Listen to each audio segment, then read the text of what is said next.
World Trade Center, Bush, Clinton, Silverstein, Rockefeller, Bilderberg connection. Plans to build the WTC were initiated and chaired by David Rockefeller, a banker, Bilderberg Group member and globalist, who had the original idea of building the center, with strong backing from the then New York governor, his brother Nelson Rockefeller. Larry Silverstein purchased the entire WTC complex just 6 months prior to the 9/11 attacks. That was the first time in its 33-year history the complex had ever changed ownership. Silverstein changed the company responsible for the security of the complex. The new company he hired was Securitcom, now Stratesec. George W. Bush's brother, Marvin Bush, was on its board of directors. Their cousin, Wirt Walker III, was its CEO. According to public records, not only did Securitcom provide electronic security for the World Trade Center, it also covered Dulles International Airport and United Airlines, two key players in the attacks. Silverstein, who made a down payment of $124 million on this $3.2 billion complex, promptly insured it for $7 billion, specifically covering terrorist attacks. Following the attacks, Silverstein filed 2 insurance claims for the maximum amount of the policy, $7 billion, based on the 2, in Silverstein's view, separate attacks. The insurance company, Swiss Re, paid Mr. Silverstein. The World Trade Towers were not the desirable real estate we are led to believe. The towers required more than $1 billion in renovations and improvements, most of which related to removal and replacement of building materials declared to be health hazards in the years since the towers were built, such as the fireproof asbestos that coated the structure's steel. On several occasions the Port Authority attempted to get permits to demolish the building for liability reasons, but was turned down due to the known asbestos problem. Further, the only reason the building was still standing until 9/11 because it was too costly to disassemble the Twin Towers floor by floor, since the Port Authority was prohibited legally from demolishing the buildings. The projected cost to disassemble the towers, $15 billion. How could Silverstein Group have been ignorant of this? How convenient that a supposedly unexpected terrorist attack demolished the buildings completely. WTC Building 7 was a part of the WTC complex, and covered under the same insurance policy. This 47-story steel frame structure, which was not struck by an aircraft, mysteriously collapsed 8 hours later that same day into its own footprint at nearly freefall speed, exactly in the manner of the Twin Towers. How could this have happened? Mr. Silverstein gave the world the answer when he slipped up during a PBS television interview a year later, on 9/11/2002. I remember getting a call from the fire department commander, telling me that they were not sure they were gonna be able to contain the fire, and I said, "We've had such terrible loss of life, maybe the smartest thing to do is pull it." And they made that decision to pull, and we watched the building collapse. Pull is used as industry jargon for demolition. Regardless, Silverstein did not say pull them, pull the firefighters, he said, pull it, as if he was referring to the building while additionally stating then we watched the building collapse. One thing is for sure, the decision to pull WTC 7 would have benefited many people.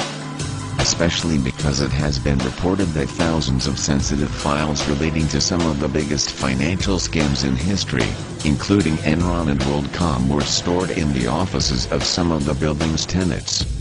Some of the building's tenants were the U.S. Secret Service, NSA, CIA, IRS, BATF, SEC, NAIC Securities and Salomon Smith Barney.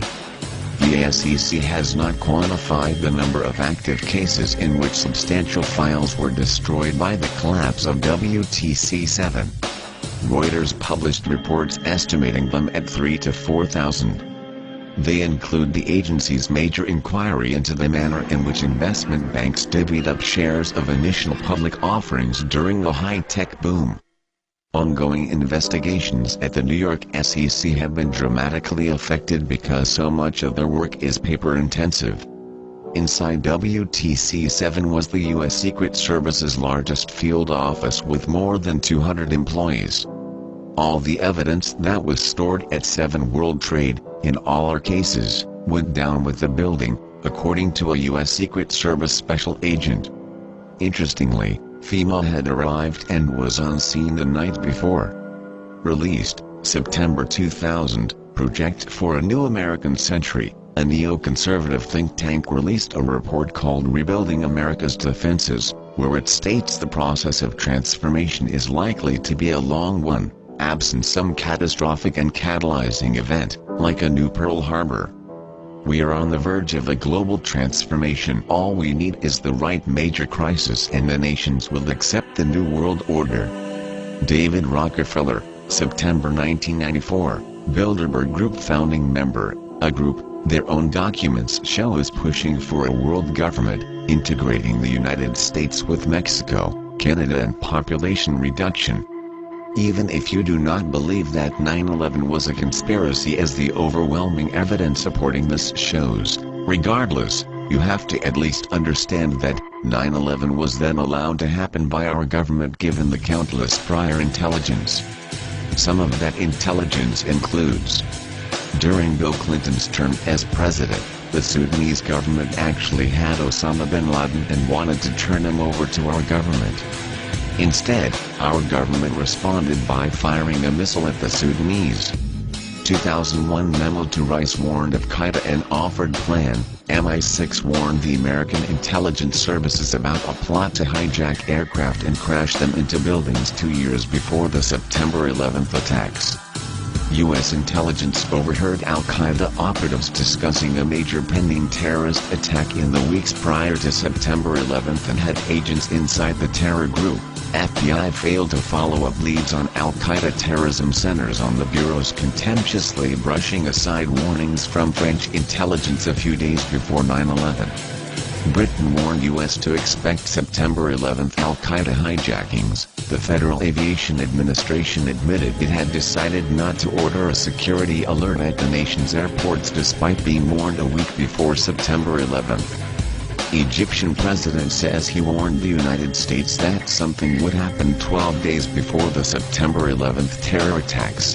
The chairman of the Senate Judiciary Committee said that the September 11th hijackers could have been stopped had U.S. officials acted on intelligence information available before the terrorist attack. He's an architect experienced in steel structures. Now Richard Gage is touring the country with a controversial message about September 11th. Richard Gage is here to show us why he's calling for a more thorough investigation into the collapse of the World Trade Center buildings. Thank you so much for joining us. You're very welcome. It's great to be here. Well, first of all, give us a little bit more about your background. Well, I'm an architect of 20 years, a member of the American Institute of Architects, and have been studying steel-framed, fireproof buildings for about that long. We ask that for clarification because as we get into this, we want people to make sure that you're not just somebody with a wacky idea. Right. Okay, you come with some science to you. What is the official reason for the collapse of the World Trade Center towers? Well, we're told that the planes hit the buildings and there was an explosion and a fire, and about an hour and a half later, in the case of the North Tower, the buildings collapsed due to structural weakening due to the fires. The problem is that we don't have large gradual deformations associated with collapses, and fires in high-rises have never brought down a steel frame high-rise building at all, ever. And what we have, unfortunately, is the evidence in the Twin Towers and the third skyscraper to collapse that day, which most people don't know anything about it. We have the evidence of the 10 key features of controlled demolition. In the case of Building 7, it collapses straight down into its own footprint at free fall speed in the first 100 feet. It's dropping, as you can see, symmetrically, smoothly, at free fall speed in the first 100 feet, 2.5 seconds. This is uncanny. There's 40,000 tons of structural steel designed to resist this collapse. Is it, what, a 47-story building? Yeah, this is called Building 7, right a football field away from the Twin Towers. Okay, so what we're showing is left what happened. In fact, right is a controlled where you are using, or the people who made this happen, used demolition. Indeed, and it's a direct comparison. And you can see that, indeed, almost free fall speed, free fall acceleration through 40,000 tons of structural steel. That is uncanny. So we have 700 architects and engineers demanding a new investigation as a result of this evidence and the evidence in the World Trade Center that is very explosive. Almost every architect and engineer we show this information to agrees with us that these are controlled demolitions. If we can get them to look at the information, because obviously the implications of a controlled demolition are dark for our country, because that means somebody besides Al-Qaeda was involved, because these have to be easily three of the most highly secure buildings outside the Pentagon. Now, if that was a controlled demolition, would there not be any evidence at the ground level of explosives within the building debris itself? That's the debris that's left? Indeed, and what we find down there is pools of molten iron. What does that mean? Several tons. Exactly. What is that doing there? The first responders see it, the structural engineers see it. It's documented by FEMA, the melting of steel. Normal office fires is what's supposed to have brought these buildings down, along with jet plane impacts. But jet fuel and office fires don't produce molten iron or molten steel. It doesn't begin to melt until 3,000 degrees. But what we have is the fires only produce maybe 1,600 degrees. So what produced all that molten iron? Well, it has in it the chemical evidence of a special incendiary, which is thermite, a high-tech incendiary used to cut through steel like a hot knife through butter. Indeed, in all of the dust throughout lower Manhattan, we have a 4 to 6 inch thick layer of this dust, and throughout it we have evidence of tiny spheres, billions of them, several tons of previously molten iron. Well, how does that happen? If you have molten iron, the byproduct of thermite is molten iron, and it's dispersed throughout all of this dust. Now, you were allowed to go in and get samples and examine it?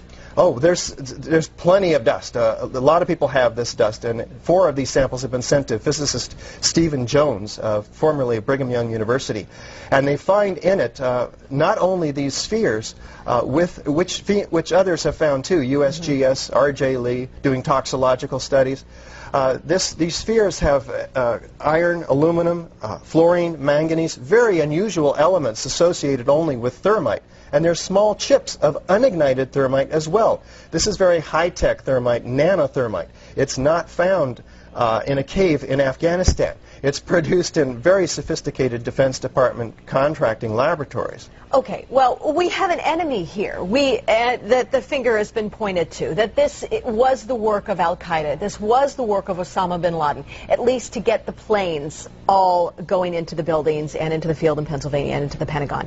Is there no way that they then could still be the enemy that placed those in the buildings first and then did the incendiary device via a plane second? Right.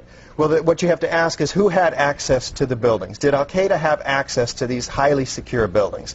Probably not. Did they have access to sophisticated nanothermite, where the particles are 1,000 times smaller than a human hair? Probably not.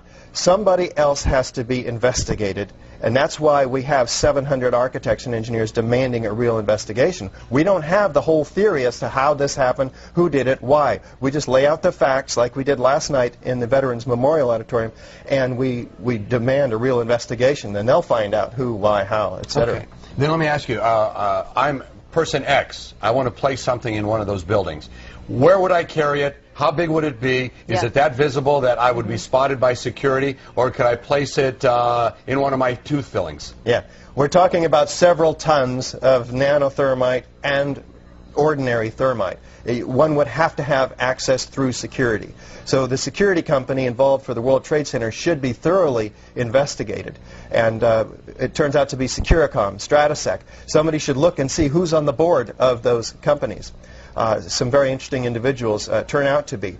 In addition, one would have to have the cover of, say, an elevator modernization, which was, in fact, going on 9 months prior to 9/11, so that there were workers throughout the World Trade Center that had access to the hoistway, which is immediately adjacent to the core columns and beams in the building. You're not trying to freak out the country, but you can't help but feel a little freaked out by this. Yeah, you're getting it. Yeah. And of course, this is something we want to talk with you about a whole lot more, and we're out of time. But we do have a great deal of information on our website, kmph.com. Thank you very much for your time today. You're so welcome. Thank you for opening joining up us. a lot.